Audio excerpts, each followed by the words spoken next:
She's only 7. Her real dad? Gone forever. Fallen in a war he never walked away from. Her mom?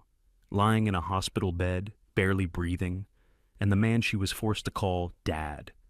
He tied her puppy to a pole in the freezing snow and left. Left like that little life meant nothing.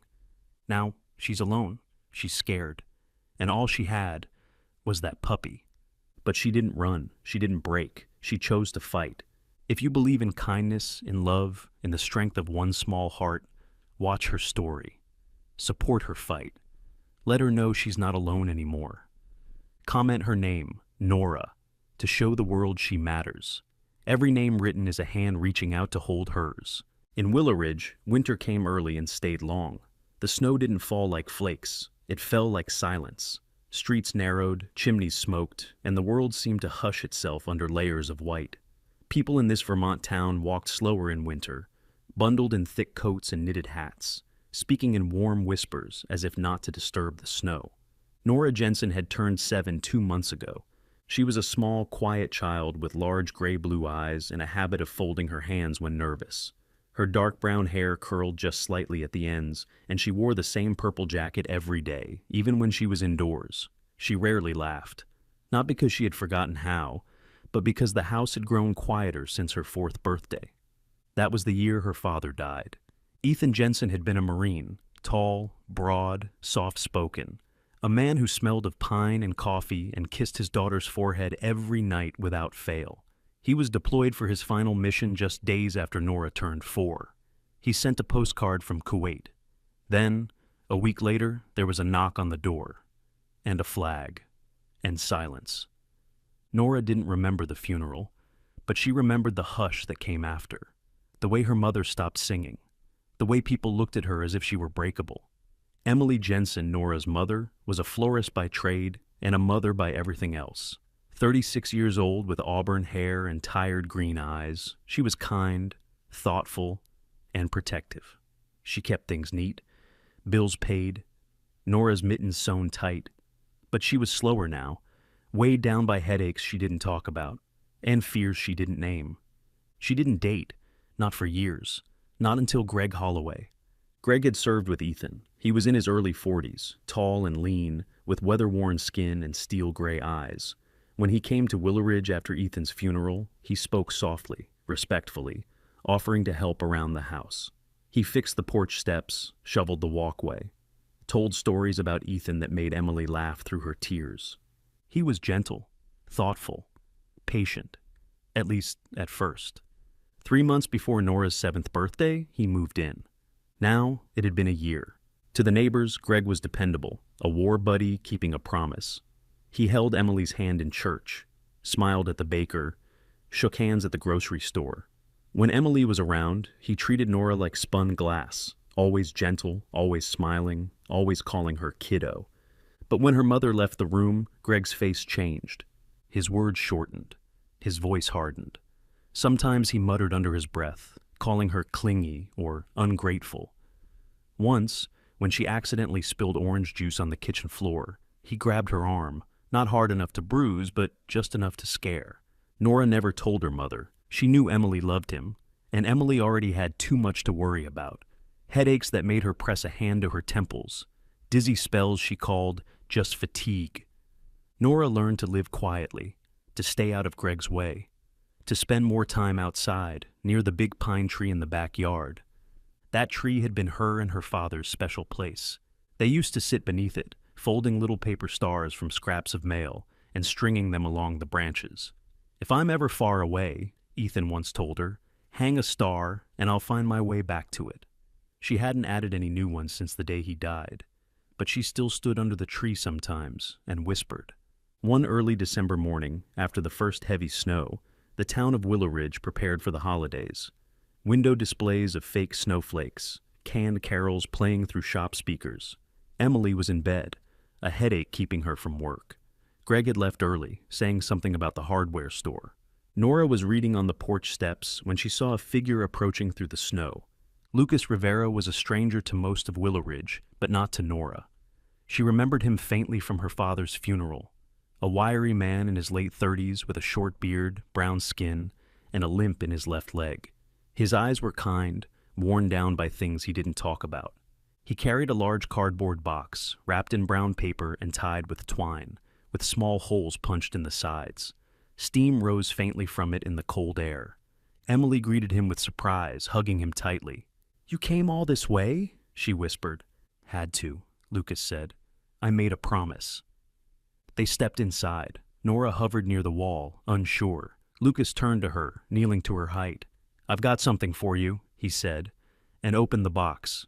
Inside, wrapped in soft fleece and nestled against a warm pack, was a golden retriever puppy, barely a month old.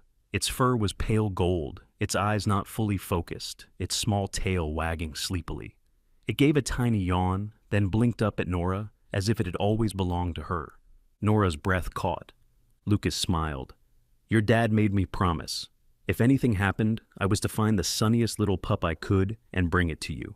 He said you needed someone who'd always wait at the door." Nora reached into the box with slow hands. The puppy leaned into her palm, warm and trembling. "I'll call him Sonny," she said, barely above a whisper.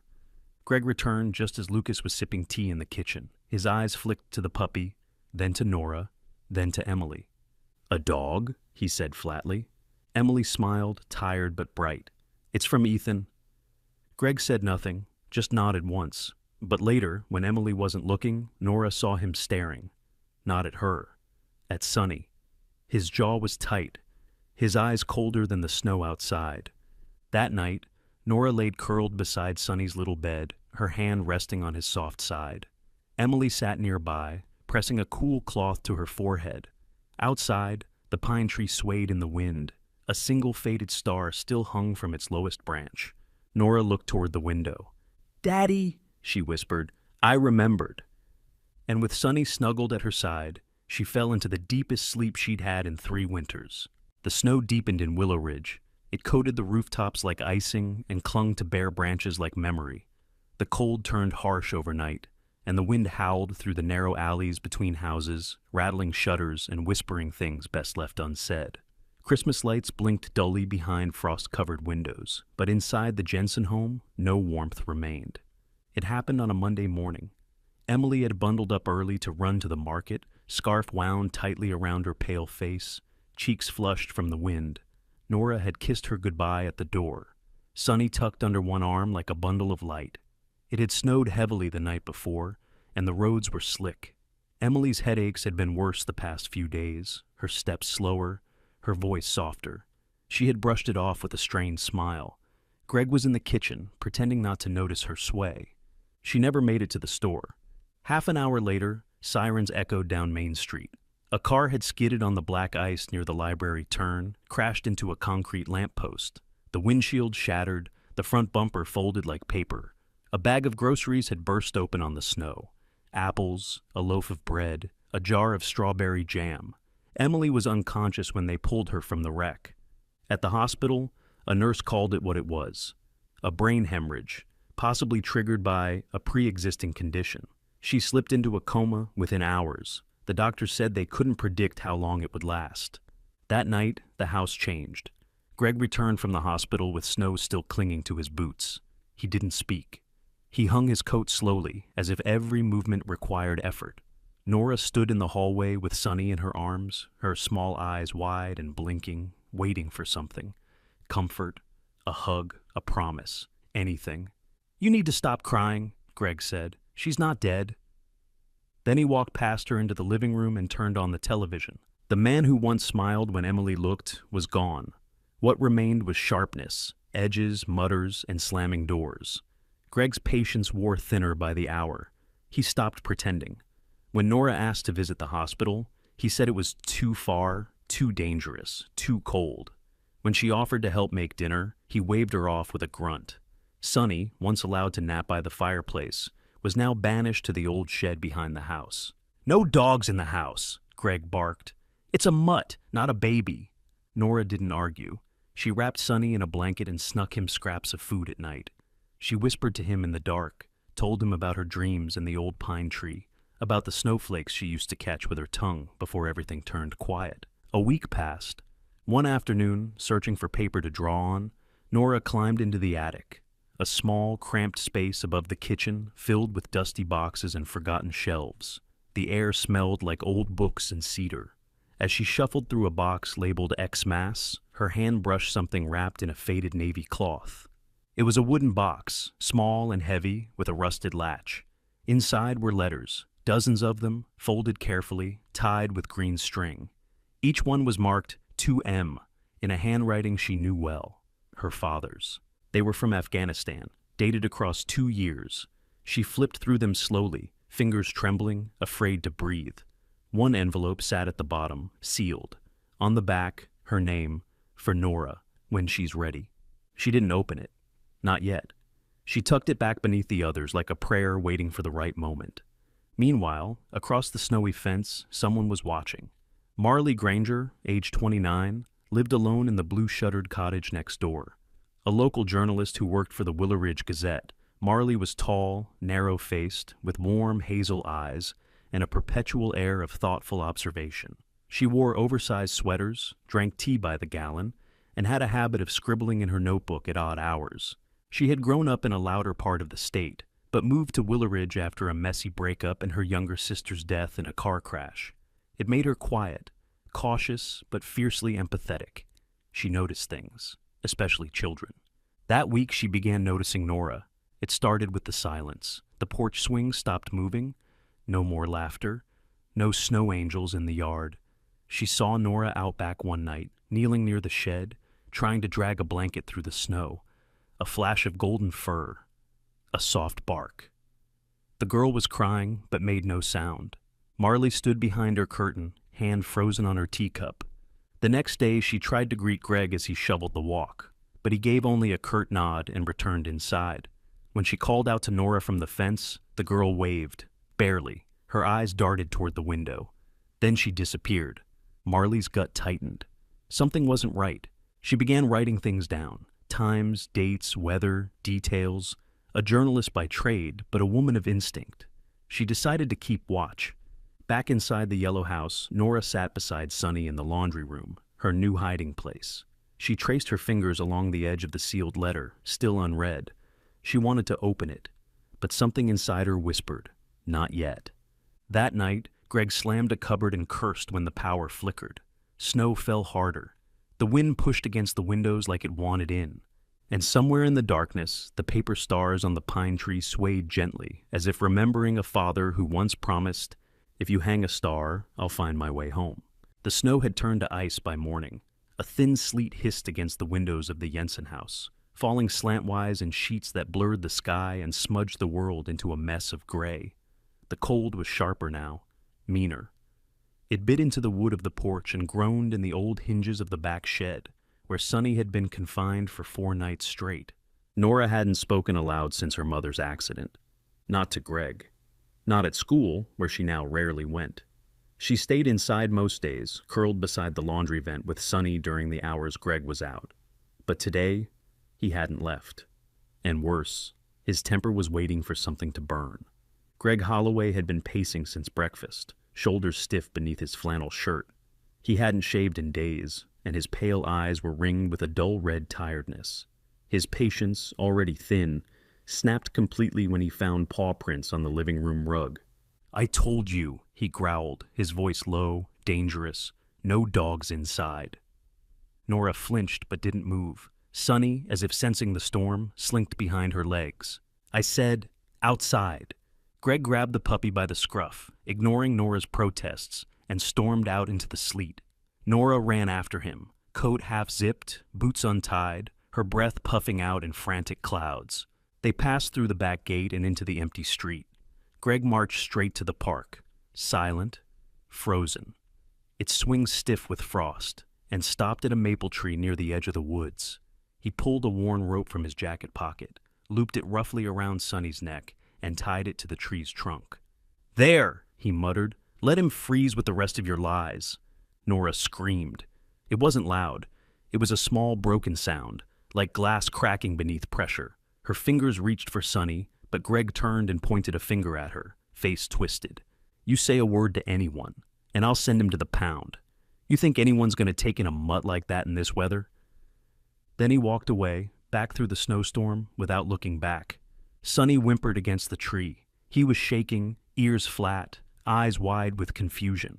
Nora stayed only long enough to wait until Greg was out of sight, then ran to him, tugging at the knot with frozen fingers. The rope wouldn't budge. Her coat was thin, her gloves damp from the snow.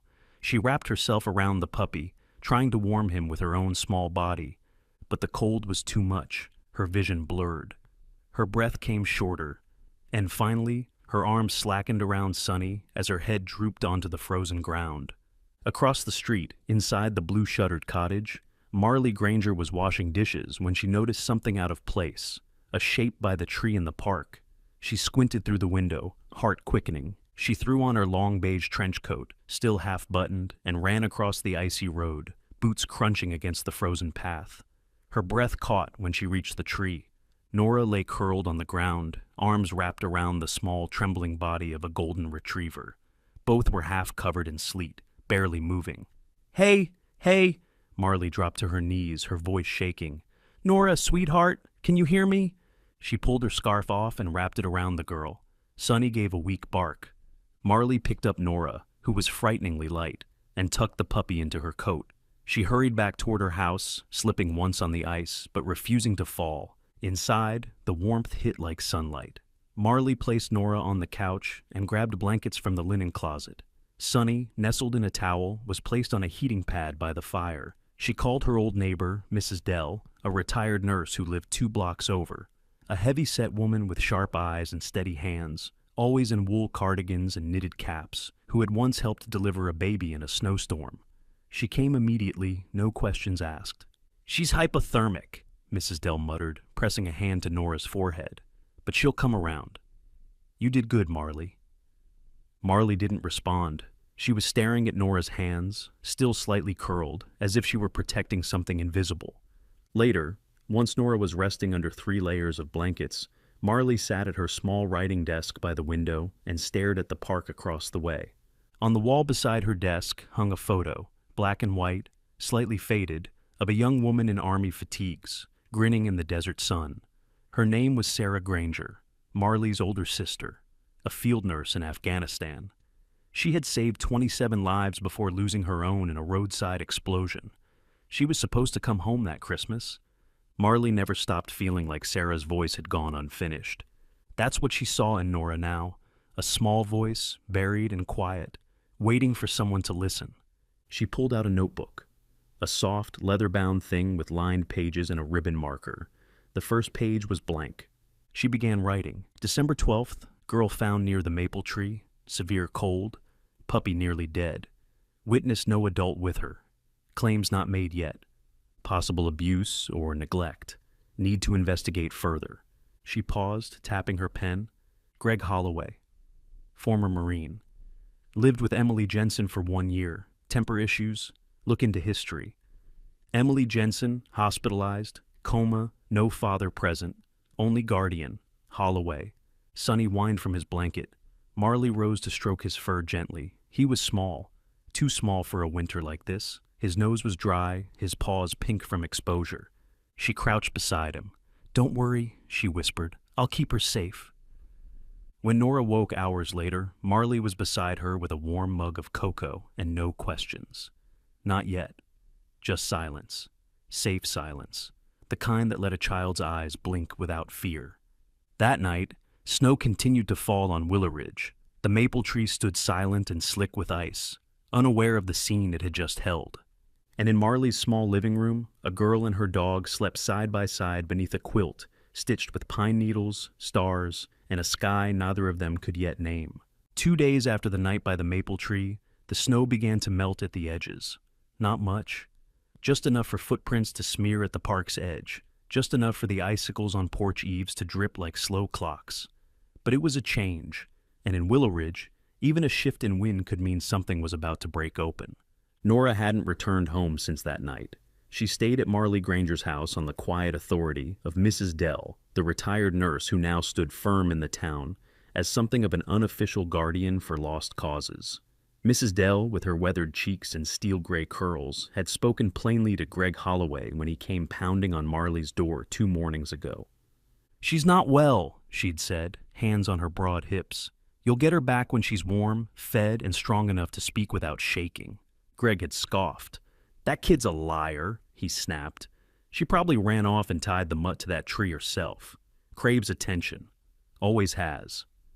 Marley, watching from behind Mrs. Dell, had said nothing. Just narrowed her eyes and made a mental note. Later that day, Greg filed a statement with the local police. Nothing formal, just a concern that Nora was behaving erratically, that she had fabricated the entire incident, that she was unstable, and that the dog had bitten him once, months ago. He suggested Sonny be removed for everyone's safety. Word spread slowly, as it always did in Willow Ridge, by whispers in the bakery line, by sideways glances at the hardware store. Most people didn't say much, but enough had seen Nora, quiet, careful Nora, to question the story. Marley didn't wait for rumors. That night, after Nora fell asleep curled next to Sonny on the couch, Marley pulled out her laptop. The soft glow of the screen lit up her face, now more determined than cautious. She sipped cold tea and typed Greg's name into an old military database she still had access to through an old contact. Daniel Ross, a former investigative journalist turned VA coordinator who owed her a favor. Greg Holloway, former U.S. Marine, honorable discharge, awards, 2 deployments, but buried deep in the digital pages was a disciplinary note. Command reassignment following tactical misjudgment resulting in the death of CPL, Ethan Jensen. Official finding, lack of communication and protocol breach. Reprimand issued, rank demoted before discharge. There it was, in simple sanitized words. Greg had made a mistake, and Ethan had died because of it. Marley stared at the screen for a long time. Then she wrote it down in her journal. Greg had built a life in Willow Ridge on the ashes of someone else's sacrifice, and now he was trying to erase the only person left who still remembered the man he'd betrayed. The next morning, she made a call. Lucas Rivera arrived on a Tuesday train. He hadn't intended to return. He'd sworn he wouldn't. But when Marley had called him, voice low and urgent, he listened.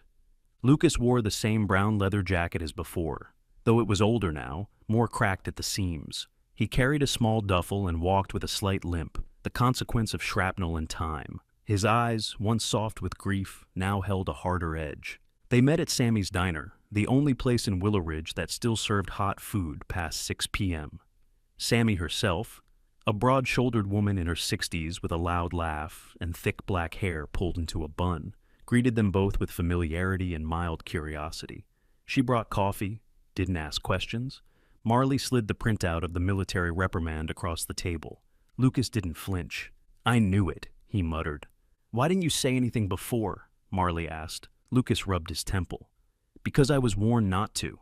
I tried to speak up after the court-martial hearing, but I was told if I pushed it, if I made it public, I'd risk losing my VA benefits, medical care, housing, everything." He looked away for a long moment, then back. "But I made a promise to Ethan, and now, seeing what that bastard is doing to Nora..." He pulled out his notebook. "Tell me where to start. I'll write it all down. Everything I saw that day. Every order Greg ignored." Marley nodded, silent with gratitude. She watched as Lucas's pen moved across the page, not neat, not quick, but certain. Later, as snow began to fall again, she walked Lucas back to the house. They paused outside Marley's garden gate, where the porch light cast a halo on the fresh dusting of white. "She's like him, you know," Lucas said. "Nora. She looks like Ethan, sure, but it's more than that. She's quiet, but not because she's scared. She's thinking. Always watching." "She's more than most adults give her credit for," Marley replied. He nodded. "That's why Greg can't control her. She doesn't buy the act." Inside the house, Nora stirred beneath her quilt. Sonny lifted his head as the door opened, and Marley stepped in. "I saw him today," Nora whispered. Marley crouched beside her. "Greg?" Nora nodded. "He was watching from the corner store. He didn't say anything, just stared." Marley took her hand. "He's not going to hurt you again, I promise." That night, Marley added one more line to her journal. Lucas Rivera, witness. Ethan Jensen, silence by protocol. Nora Jensen, the voice that remains.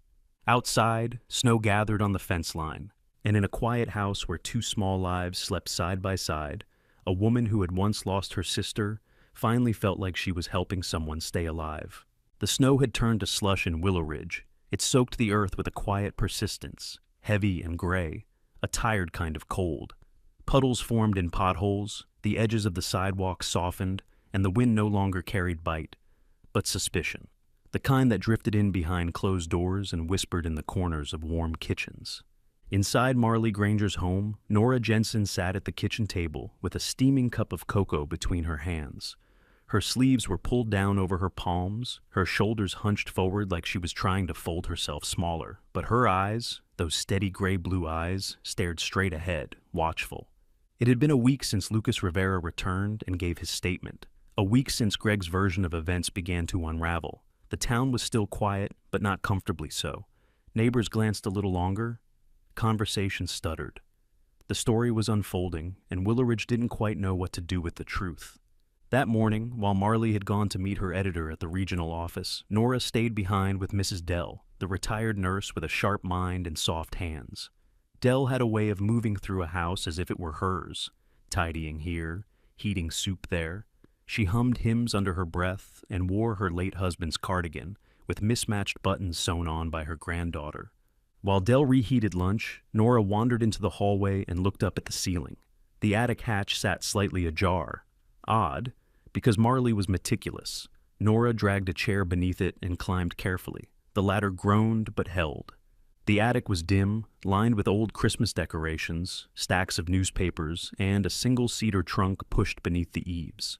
Nora walked to the far end, toward a pile of boxes she had seen once before. Her fingers brushed over a familiar wooden one, its edges worn smooth with time.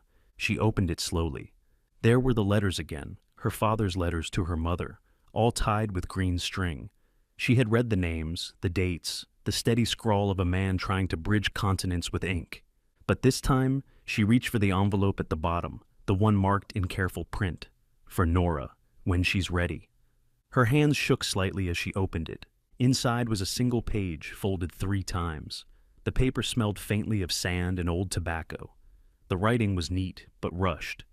"Sweetheart, if you're reading this, it means I didn't make it home. I wish I could have told you this in person, but war doesn't always wait for goodbyes. I want you to know something. I didn't go because I didn't love you. I went because I did.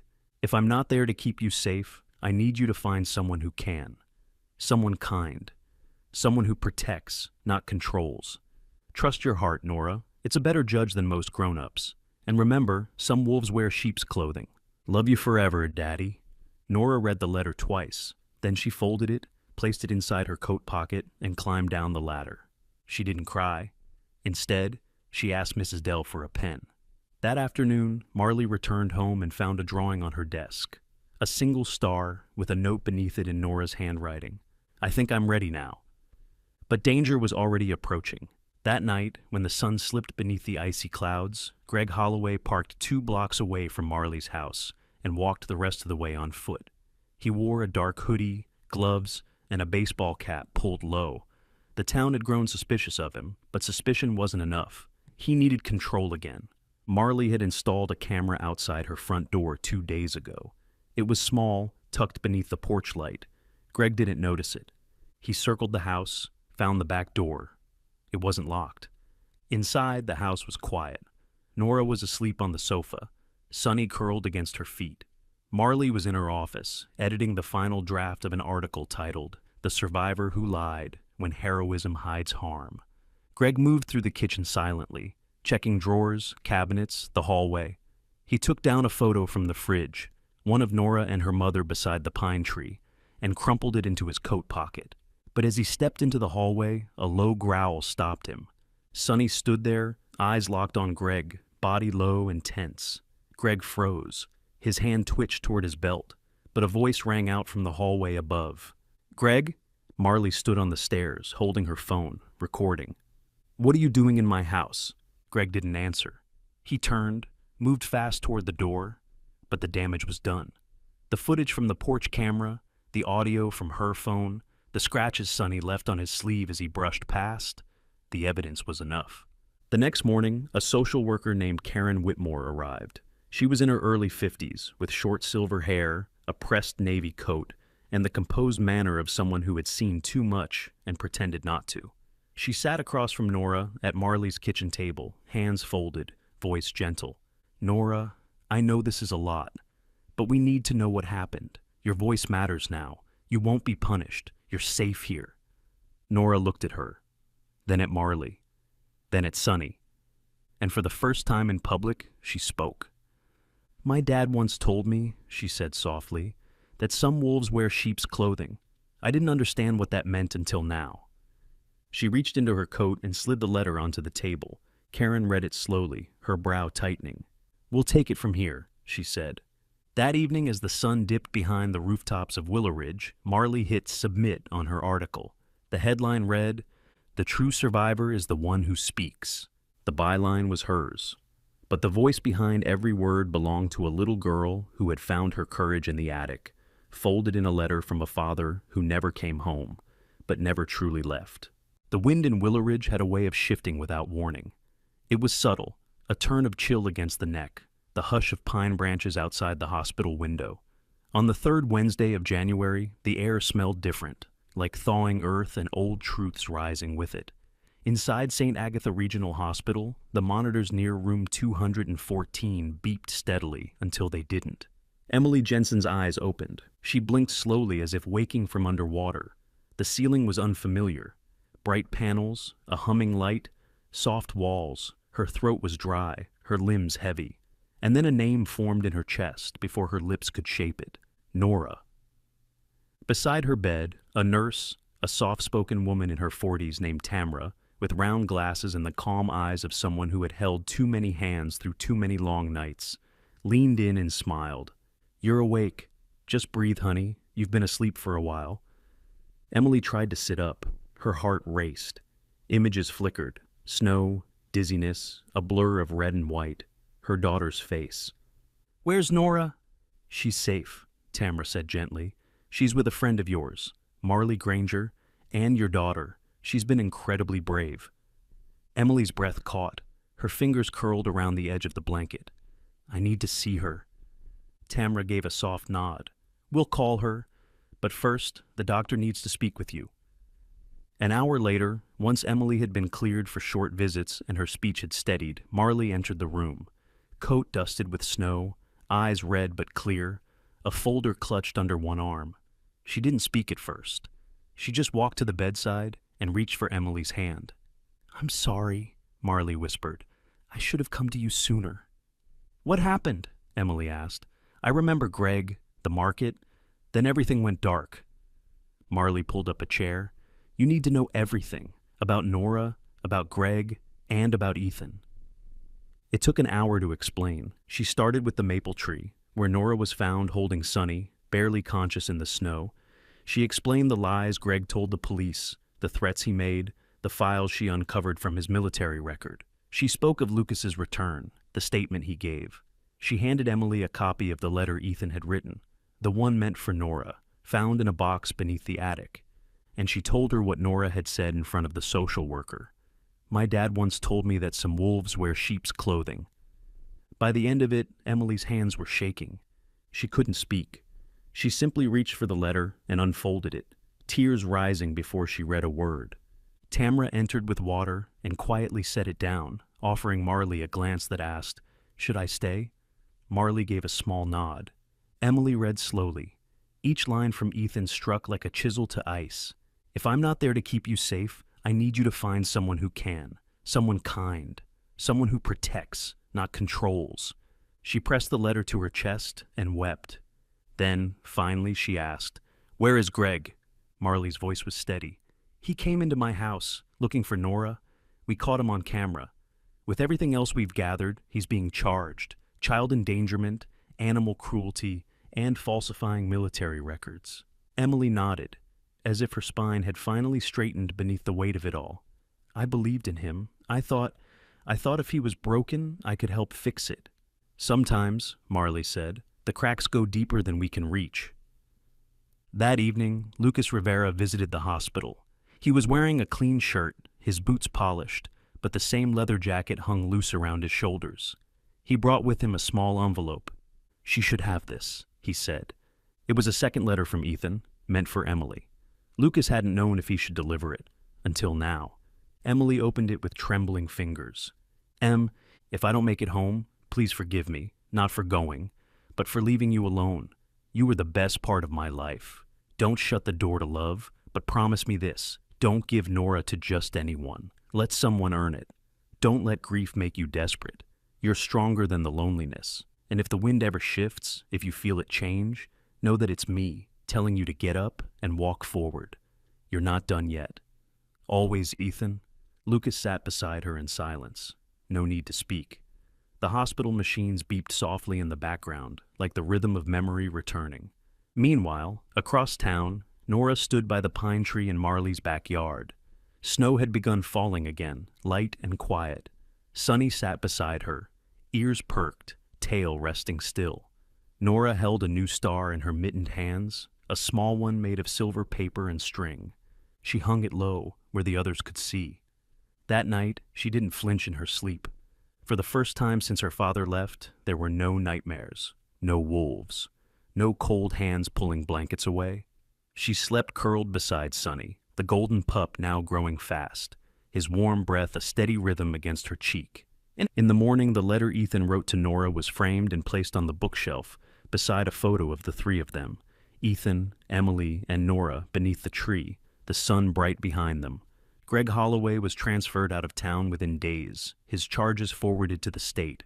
He never got to speak to Nora again. He never saw Emily's face when she finally stepped outside, the wind brushing her cheeks like a quiet benediction. And in the small town of Willow Ridge, the people who mattered had begun to understand. The strongest voices didn't always shout. Sometimes they waited. Sometimes they whispered. And sometimes they came from a 7-year-old girl and her golden dog beneath a pine tree full of stars. Willow Ridge thawed slowly, as if afraid to believe winter was truly over. The last of the snow lingered in shaded corners, crusting the edges of rooftops and sleeping under trees. But crocuses had begun to bloom along the fence lines, their purple and yellow heads pressing up through the frost. The town, like the earth, was learning how to breathe again. The yellow house at the edge of Oak Lane had changed too. The old porch swing was freshly painted white, swaying gently even when no one sat in it. The flower beds, once neglected, were now lined with baby tulips, planted carefully by small hands, and a woman who still moved slowly from the hospital's long winter. The laughter that echoed from inside wasn't loud, but it was genuine. Emily Jensen was standing in the living room, her laptop balanced on a small desk by the window. She wore a soft blue sweater and thick socks, her auburn hair cut shorter now, a decision she made after the hospital, as if shedding weight she no longer needed. She had begun teaching art remotely through a virtual learning program, working with children from across the state. Her voice, though quiet, carried warmth and calm through the screen. A new strength had taken root in her. Not loud, not dramatic, but grounded.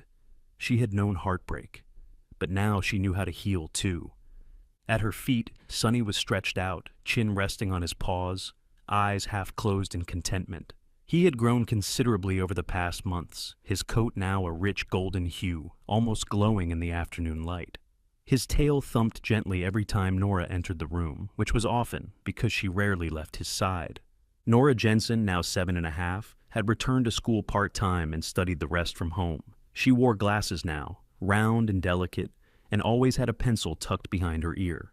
She was still quiet, but it was a different kind of quiet, the kind that came from confidence, not fear. Each morning she walked Sonny around the neighborhood, waving to the mailman, checking the maple tree in the park. The same tree where everything changed. Now it had a small wooden sign nailed to its base, for the ones who still believe. No one knew who put it there, but no one removed it. Across town, in a modest community center filled with the aroma of strong coffee and vanilla muffins, Marley Granger stood on a small stage, adjusting the microphone. She wore her best blazer, navy blue, slightly wrinkled at the cuffs, and her curls were pinned back for once. Her speech was written on index cards, but she hardly looked at them. The local journalism guild was honoring her with the Civic Integrity Award, a modest but meaningful recognition for her investigative work and community impact. The article she wrote, "The True Survivor is the One Who Speaks," had been reprinted in 3 newspapers across Vermont and sparked wider conversations about guardianship laws and child safety protocols in small towns. But when she stood at the podium, she didn't mention any of that. "I didn't rescue a little girl," Marley said, voice steady. "She rescued me. From silence, from cynicism, from the belief that stories like hers didn't matter. She reminded me that truth isn't always loud, but it's always worth listening to." There was quiet applause, nothing thunderous, but a few tears shimmered in the room. Afterward, Marley stepped off the stage and into the arms of Mrs. Dell, who was beaming with the pride of a woman who had once seen an entire town born and rebuilt. "You still owe me pie," Dell said, "for dragging me out in the snow that night." "You'll get your pie," Marley replied, smiling. That evening back at the Jensen home, Emily and Nora stood in the backyard beneath the tall pine tree. It was the same tree Ethan once called the Star Tree. Its branches had held their paper stars for years, even through the storms. Some had faded to pale beige, some were still bright with inked dreams. Nora stood holding a small paper lantern, a homemade sky balloon, crafted carefully from rice paper and glue, its interior wired with a tiny flame-safe warmer. Inside the balloon were folded pieces of the star garland they had taken down from the tree, and one special letter, the one Ethan had written her. Sunny sat nearby, tail sweeping softly over the grass. "You ready?" Emily asked. Nora nodded. They lit the warmer, and the balloon began to expand, lifting slowly in the cool twilight air. As it rose, Nora watched it with wide, wondering eyes. The paper glowed faintly gold against the purpling sky.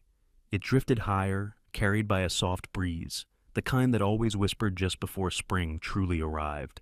"He'd be proud of you," Emily said. Nora didn't speak. She just reached for her mother's hand and held it tightly. Later that night, Nora fell asleep beside Sunny once more. The dreams that visited her were soft and full of light. Fields of stars, the scent of pine, the sound of boots in the snow, and a voice saying gently, "I never really left." In the yellow house at the edge of Willow Ridge, peace had returned. Not perfect peace, but real. Earned. The kind that comes after storms, when the air smells like forgiveness and the past finally lets go. And in the backyard, beneath a tree older than any pain they had known, the wind lifted a final faded star, one they hadn't seen in years, and carried it softly into the sky. Final message, a lesson from the story. Sometimes, the greatest miracles don't come with trumpets or lightning from the sky. Sometimes, they arrive in quiet things, a little girl who dares to speak the truth, a puppy who never leaves her side, a mother who finds her way back through pain, and a neighbor who listens when no one else does. This story isn't just about a child or a dog. It's about what God places in front of us every single day. Opportunities to protect, to believe, to love deeper than fear. We don't always recognize the miracle when it happens, but later, sometimes years later, we look back and see the hand of God was there all along, in the warmth of a golden light, in the courage of a quiet voice, in the moment the wind changes. So, if you've watched until now, I ask you to pause, whisper a prayer, not just for Nora, but for every child who still waits for someone to believe them, for every mother who carries too much, for every silent miracle that's still unfolding in someone's life. May God bless you and keep your heart soft. May He lead you to notice the miracles already around you. If this story touched you, please, leave a comment with the word faith if you still believe in kindness. Share this video to remind someone they're not alone. Subscribe to our channel for more true, hope-filled stories. And until next time, may your days be filled with light, even in the snow.